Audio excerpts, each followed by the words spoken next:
Welcome back to Beyond the Scoreboard.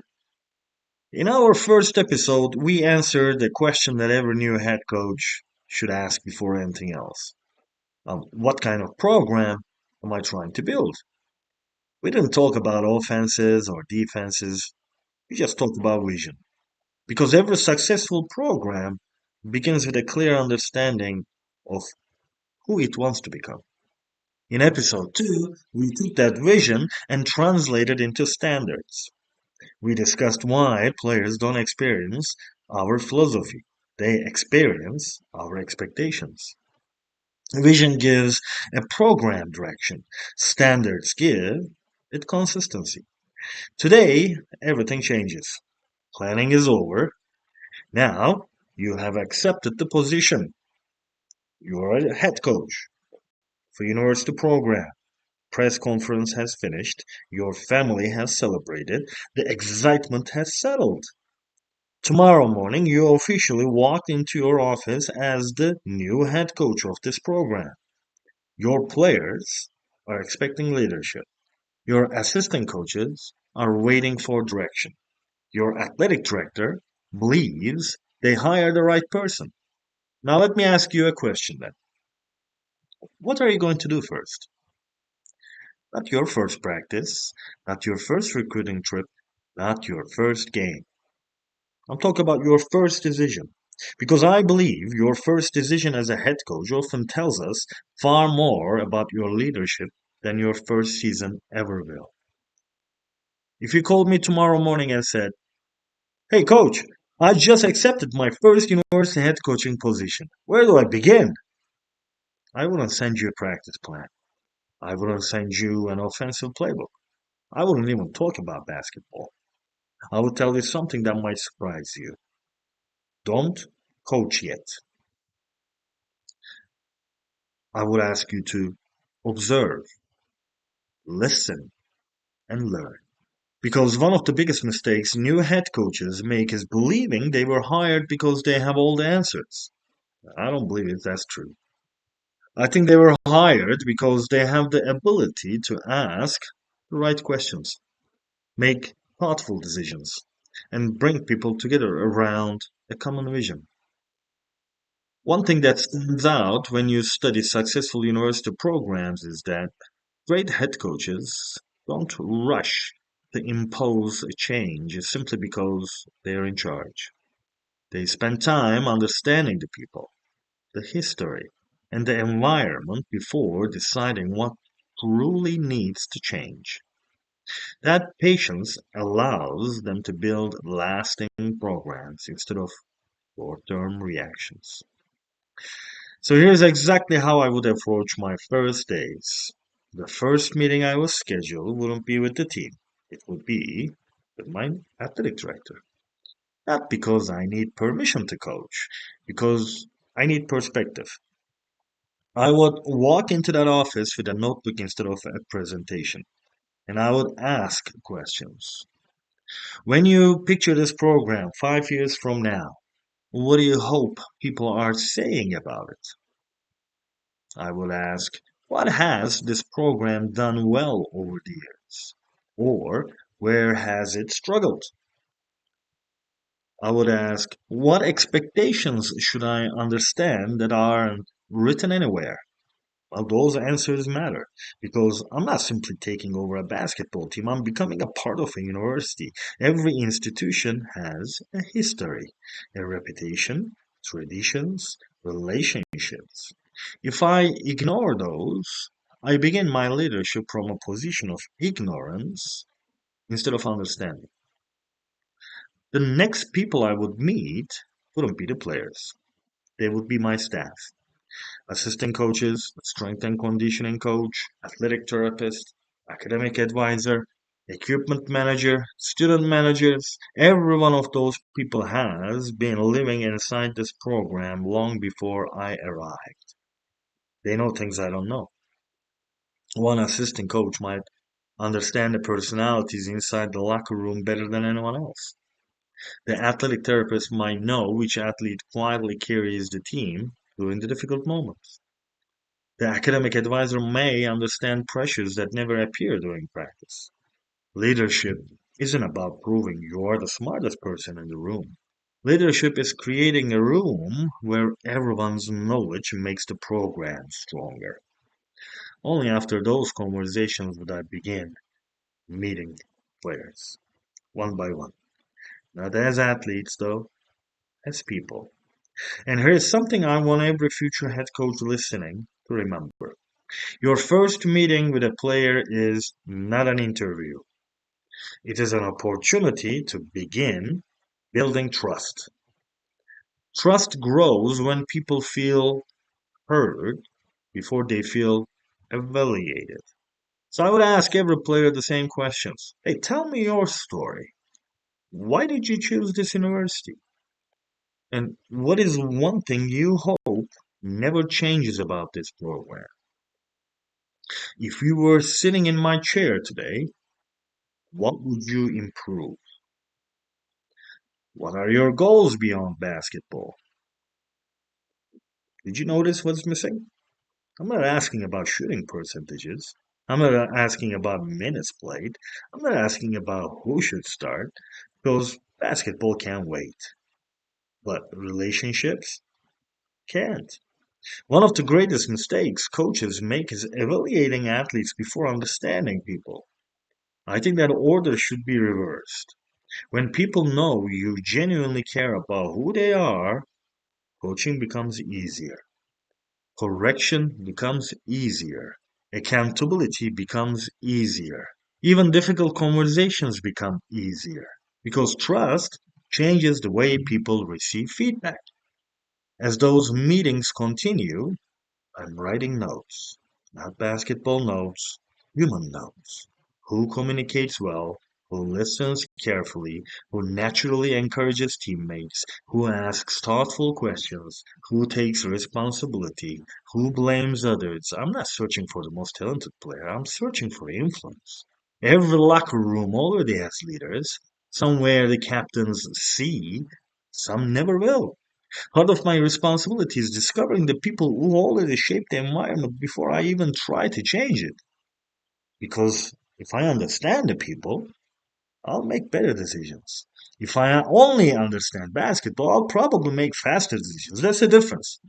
I would rather be right than be fast. That being said, by the end of my first week, I hope I have learned something important. Not about basketball, about people. Because before I introduce my philosophy, I want to understand the people who are going to lead it every single day. That comes the difficult part, leadership. One mistake I see many new head coaches make is believing their first team meeting needs to be unforgettable.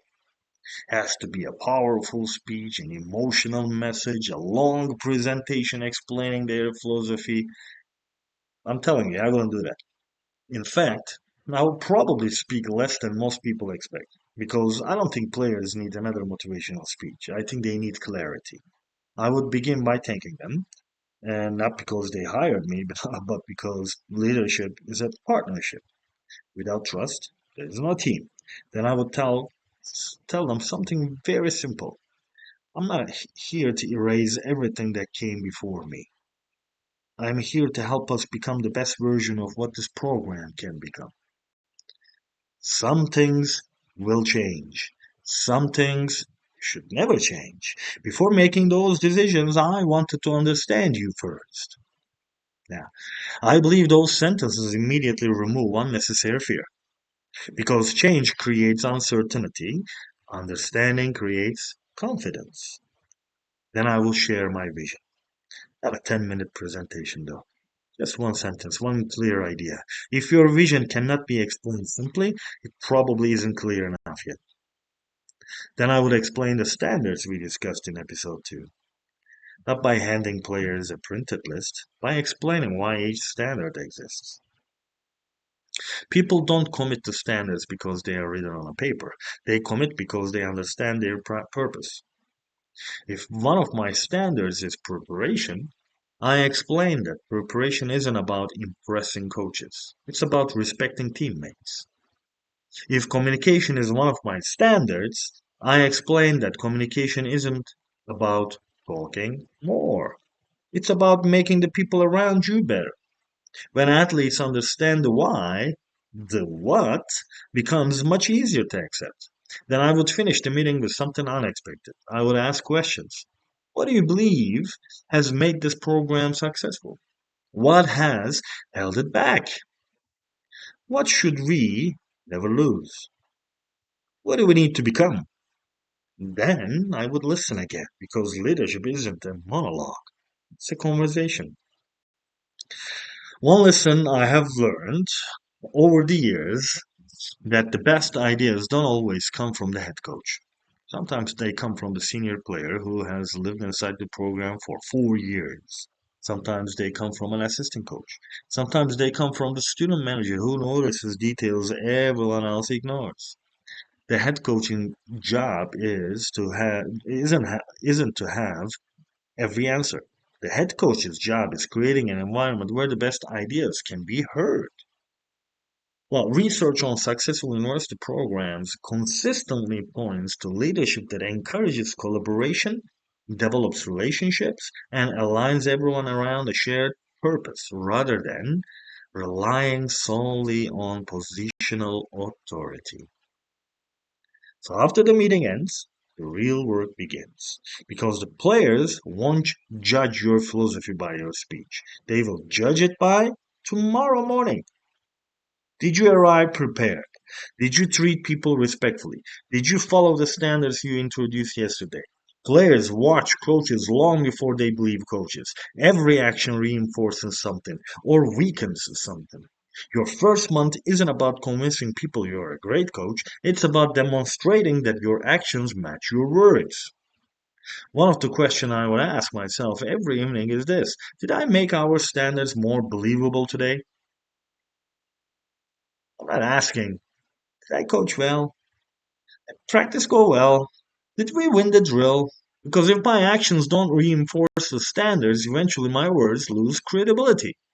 I would also spend the first month intentionally looking for small victories, not scoreboard victories, relationship victories. A player speaking honestly during a meeting, an assistant coach challenging one of my ideas, two teammates holding each other accountable without my involvement.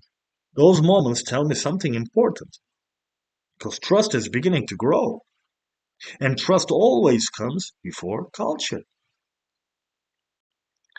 Another mistake I think many first head coaches make is trying to solve every problem immediately. Sometimes leadership means allowing people time to adjust. Not every issue needs to be addressed during the first week. Not every tradition needs to disappear. And not every habit changes overnight. Sustainable programs are built patiently. One decision, one relationship, and one conversation at a time. Canada Basketball reminds coaches that meaningful development happens progressively through intentionally designed experiences rather than dramatic one time intervention. And I think leadership follows exactly the same principle. Great programs are built through consistent daily experiences, not one inspirational meeting. Before we finish today's episode, I would like to leave you with one practical assignment. I want you to open your book, create 3 pages, and I want you to call the first page as people I need to invest in. Write every player, every staff member, every person who influences your program. I want you to call the second page as questions I still need answered. Because the best coaches remains curious. And I want you to call the third page as behaviors I must model every day. And remember, players will copy your behavior long before they remember your speeches.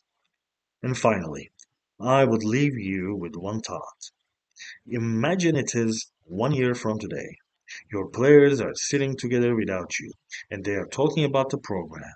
What do you hope they are saying?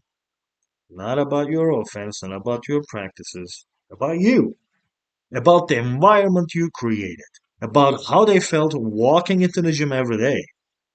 Because people rarely remember every game they played. They always remember how a coach made them feel.